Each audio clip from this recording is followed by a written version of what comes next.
Basketball update tayo mga idol. So sa kakatapos lang na Asian Games, 19 Asian Games, matalo nga ang bansang Jordan ng Gilas Pilipinas ay sa pamumuno yan ni Hollis Jefferson ang kanilang neutralized player, ayan, at nanalo nga ang Gilas Pilipinas ng gintong medalya dito kontra sa bansang Jordan. Ayan, at sa pagkakataong ito ay muling dumating rin sa bansa ang resident import ng Token Text na si Hollis Jefferson, and dumating na rin siya sa bansa para makipag-practice sa kanyang mother team na Token Text. So ayan, dumating si Hollis Jefferson, sinalubong siya ng kanyang mga teammate at talagang natuwa ang kanyang mga teammate dito.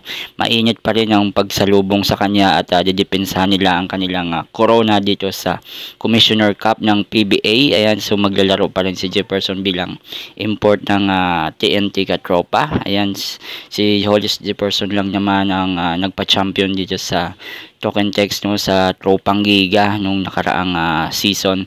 So para sa kanya wala na daw yon. So talagang humanga rin siya sa galing ng mga Pilipino sa Gilas na sa paglalaro. So salamat and good luck sa inyong lahat.